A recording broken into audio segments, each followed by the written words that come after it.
Morning all of you. आप लोगों का एडुकेयर एकेडमी 0.2 पे बहुत बहुत स्वागत है। चलिए आज क्लास 10th के विद्यार्थी के लिए कोऑर्डिनेट ज्योमेट्री यानी नियामक ज्यामिति से शुरुआत करते हैं और उसमें देखते हैं कि क्या और क्यों और कैसे पढ़ा जाता है नियामक ज्यामिति को।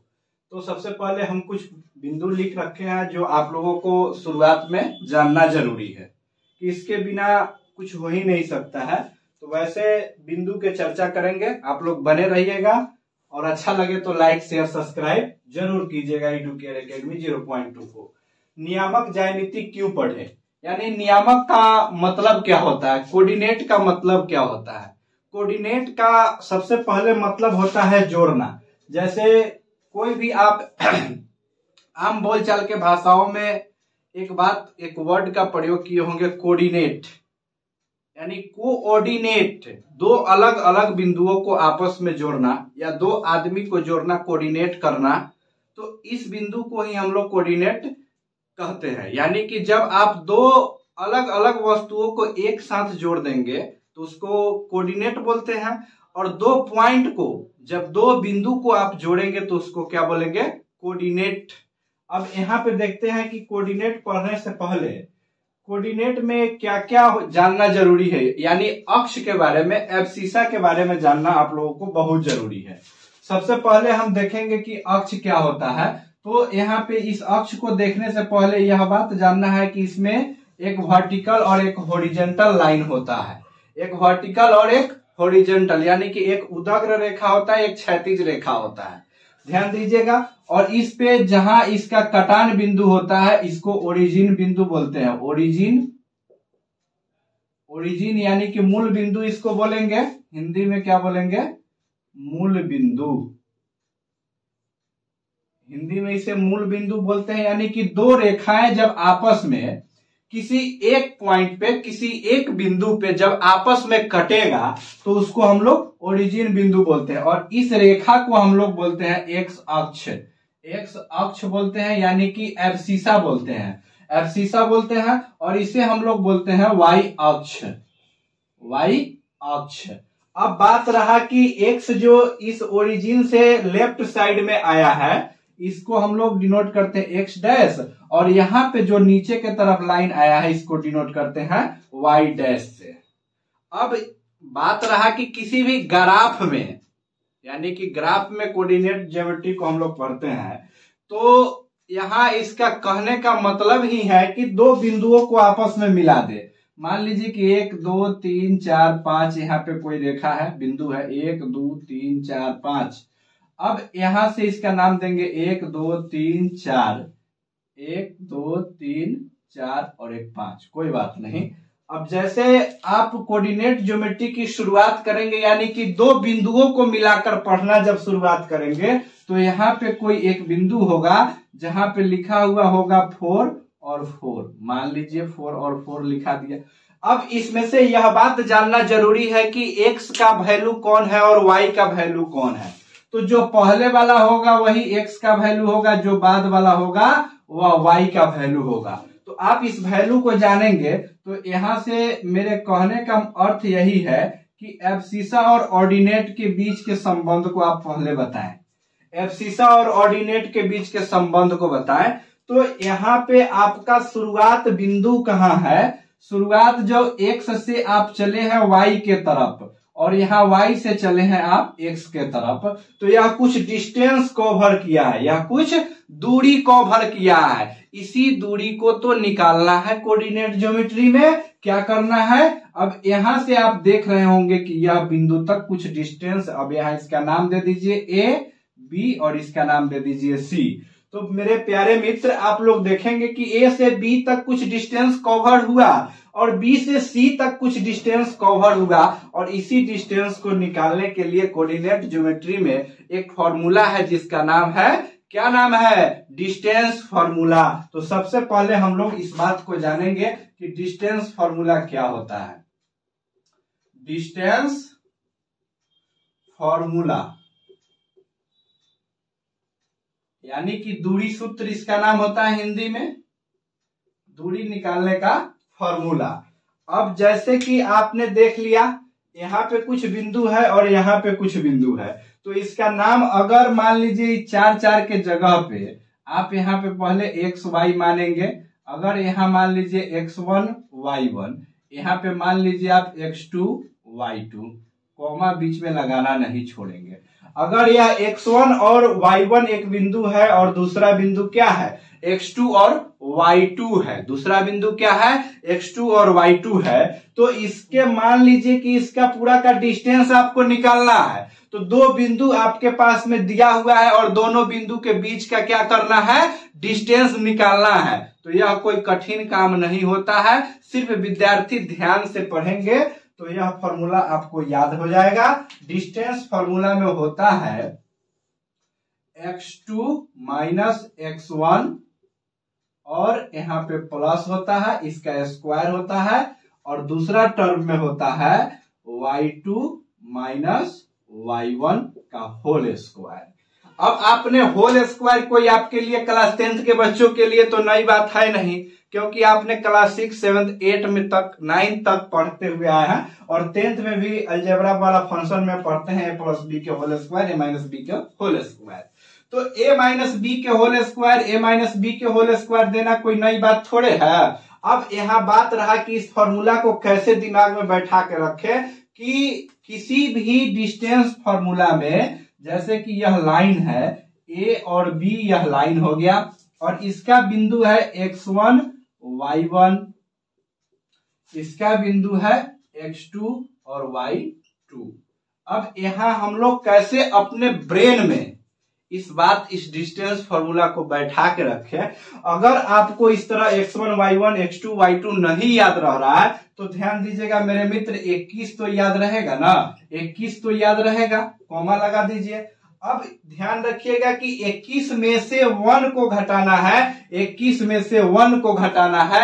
आप बड़ा छोटा, छोटा बड़ा करके भी याद रख सकते हैं। और ये अंडर रूट देना है, क्योंकि डिस्टेंस फॉर्मूला निकालने के लिए अंडर रूट का प्रयोग करते हैं। इसलिए अंडर रूट का प्रयोग करते हैं कि आप लोग पाइथागोरस फॉर्मूला पढ़ के आए हुए हैं। किसी भी पाइथागोरस में सबसे पहले राइट एंगल ट्रायंगल में अगर मान लीजिए कि यह ए बी है और यह सी है, तो ए बी स्क्वायर निकालने के लिए आपने क्या किया था, A C square plus B C square किया था कि नहीं किया था। और इसी का ए बी के वैल्यू निकालने के लिए ए बी से हटा करके यहाँ पे अंडर रूट चढ़ा दिया, ए सी स्क्वायर प्लस में बी सी स्क्वायर किया कि नहीं किया। तो इन्हीं बातों का प्रयोग करते हुए आप यहां से इस फॉर्मूला को ध्यान रखेंगे। तो इस फॉर्मूला पे आधारित बहुत सारे प्रश्न अभी हम आप लोगों को कराएंगे। उससे पहले कुछ थ्योरी समझाना जरूरी है, इस थ्योरी को समझिएगा आप लोग बड़ी ध्यान। अब संरेखीय, अब यह बात समझना है कि संरेखीय बिंदु क्या होता है और कोलिनियर लाइन क्या होता है। जैसे कि आप इसी ग्राफ पेपर पे ध्यान से देखेंगे तो आपको समझ में आएगा कि संरेख बिंदु क्या होता है। जैसे यहाँ पे अगर कोई बिंदु है, यहाँ पे कोई बिंदु है और यहाँ पे कोई बिंदु है, तो संरेख कहने का मतलब यानी कोलिनियर कहने का मतलब है कि ये सभी बिंदु आपस में एक लीनियर लाइन के फॉर्म में होना चाहिए। यह जो लाइन होगा यह लीनियर होना चाहिए, यानी कि यह एक सीधी रेखा में होना चाहिए। अगर यह बिंदु, यह तीनों बिंदु कोलिनियर कब कहा जाएगा, संरेख कब कहा जाएगा, जब इसका कुछ नाम होगा, मान लीजिए ए बी और इसका नाम है सी। ए बी सी संरेख तभी कहा जाएगा मेरे दोस्त जब यहां से इसका डिस्टेंस और यहां से यहां तक के डिस्टेंस, यानी कि कोई भी लाइन संरेख यानी कि एसी लाइन संरेख तभी कही जाएगी जब A B plus B C. यह फॉर्मूला आप लोग ध्यान रखिएगा। संरेख डायरेक्ट पूछ लिया जाता है कि समरेखीय कोलिनियर लाइन क्या होता है। कोलिनियर लाइन समझने के लिए आपको कोई 3 बिंदु लेना होगा। मान लीजिए कि यहाँ एक बिंदु ले लिए, यहाँ एक बिंदु ले लिए और यहाँ एक बिंदु ले लिए। इसका नाम दिए ए बी और सी। भैया सिद्ध कीजिए कि ए बी सी एक कोलिनियर है, यानी कि समरेख है। एबीसी क्या है, समरेख है, यानी कि एसी जो लाइन है, एसी जो रेखा है वह एक समरेख रेखा है, समरेख है,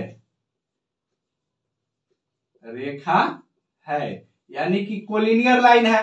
तो कोलिनियर होने के लिए यहाँ पे कुछ इसका बिंदु होगा, x1 y1 होगा, यहाँ पे x2 y2 होगा, अब यहाँ पे x3 y3 होगा।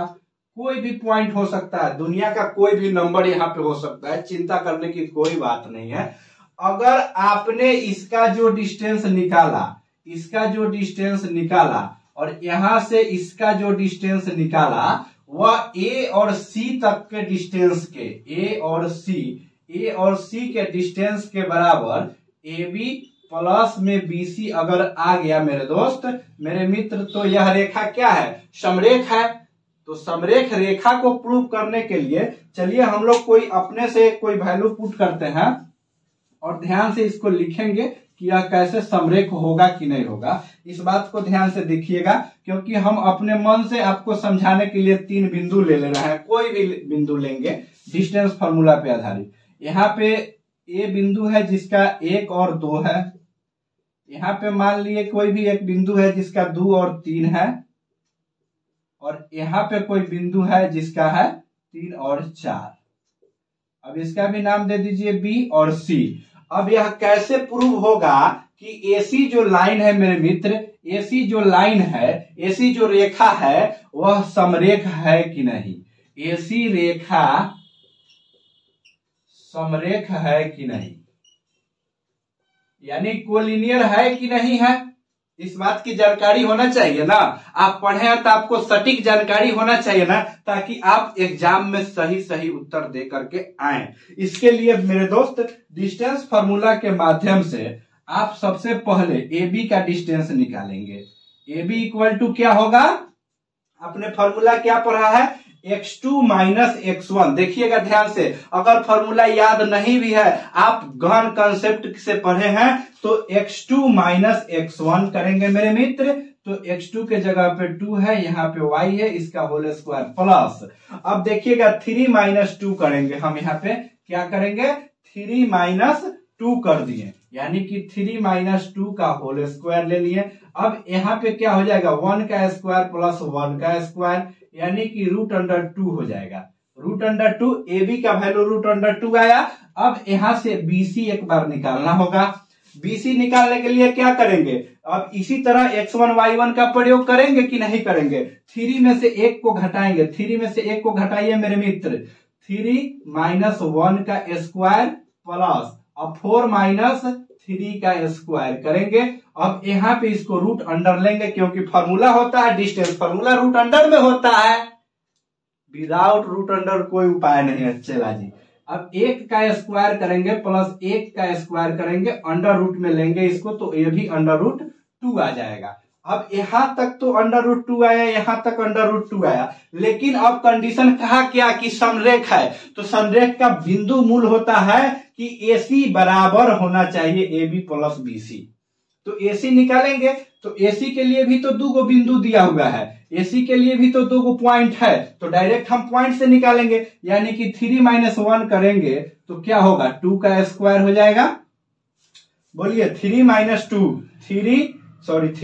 1 तो 2 का स्क्वायर ना होगा मेरे मित्र। यहाँ 3 है और यहाँ 1 है, तो 3 माइनस 1 करेंगे तो 2 का स्क्वायर, सही तो लिखे थे, 3 माइनस 2 का स्क्वायर हो जाएगा। अब यहाँ पे 4 माइनस 2 का स्क्वायर करेंगे, यानी कि 2 का स्क्वायर हो जाएगा।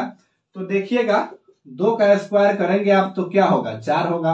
आप प्लस इसका स्क्वायर करेंगे तो क्या हो जाएगा? 4 हो जाएगा। तो 4 मिलके क्या होता है? 8, यानी कि 4√2 अंडर 4 इंटू 2 लिख सकते हैं इसको, तो इसे बाहर करके 2√2 आप लिख सकते हैं। तो संरेख होने के लिए क्या था? कोई भी लाइन संरेख ABC रेखा संरेख तभी होती थी ना, A B और C, A B और C इसका कुछ बिंदु है, तो AC बराबर AB प्लस BC। यह कब होता था? जब इसके वैल्यू को रख के देखेंगे तभी ना। तो इसका वैल्यू क्या होगा? इसका वैल्यू तो आया है √2, इसका वैल्यू आया है √2 प्लस इसका भी वैल्यू आया है √2, इसका वैल्यू कितना आया है? 2√2। घबराइएगा नहीं मेरे मित्र, बने रहिएगा। ध्यान दीजिएगा, इस 2 और 2 को अंडर रूट में जब जोड़ेंगे आप तो 2 अंडर रूट 2 हो जाएगा, यानी कि यह प्रूव हो गया। यानी कि जो हम तीनों यह बिंदु लिए हैं, यह तीनों बिंदु किसी रेखा को संरेख बनाने के लिए बहुत महत्वपूर्ण है। तो आप लोग संरेख बिंदु समझ गए होंगे इस थ्योरी से। मैं ऐसा आशा कर सकता हूं कि आप लोगों को यह बात पूर्ण रूप से समझ में आई होगी। तो इसका एक और बिंदु है समदूरस्थ रेखा। ध्यान दीजिएगा, बने रहिएगा, हम समदूरस्थ भी समझाएंगे ताकि आपके एग्जाम में, जैसे कि आप यह फिगर देख रहे होंगे, तो यह किसका उदाहरण है? समदूरस्थ का फिगर है। यानी कि समदूरस्थ इक्वी डिस्टेंस कहते हैं इसको, समदूरस्थ हिंदी में कहते हैं समदूरस्थ। समदूरस्थ समदूरस्थ बोलने से ही आप लोगों को पता चल रहा होगा कि समान दूरी का जो बिंदु होता है, समान डिस्टेंस का जो बिंदु होता है, उसको हम लोग क्या बोलते हैं? समदूरस्थ रेखा बोलते हैं। तो समदूरस्थ रेखा में कैसे कैसे पॉइंट आते हैं? यहाँ पे कोई 3 बिंदु दे दिया जाएगा, मान लीजिए ए बी दे दिया, यहाँ पे सी डी दे दिया और यहाँ पे ई एफ दे दिया, अलग अलग 3 बिंदु दे दिया, 3 पॉइंट दे दिया। तो यह रेखा, यह बिंदु आपस में समदूरस्थ है। यह सिद्ध करने का प्रश्न आता है कि सिद्ध करके बताएं हम लोगों को कि ए बी ए सी समदूरस्थ है। प्रूव करें, सिद्ध करें, सिद्ध करें, सिद्ध करें कि A B A C, A B A C, A B C आपस में समदूरस्थ, समदूरस्थ हैं। तो यहाँ पे जो भी बिंदु होगा, अब इसका डिस्टेंस निकालिएगा, इसका डिस्टेंस निकालिएगा। अगर दोनों का डिस्टेंस समान दूरी पर है, यानी दोनों का डिस्टेंस समान है, तो इसे हम लोग समदूरस्थ कहेंगे। यानी कि वही डिस्टेंस फॉर्मूला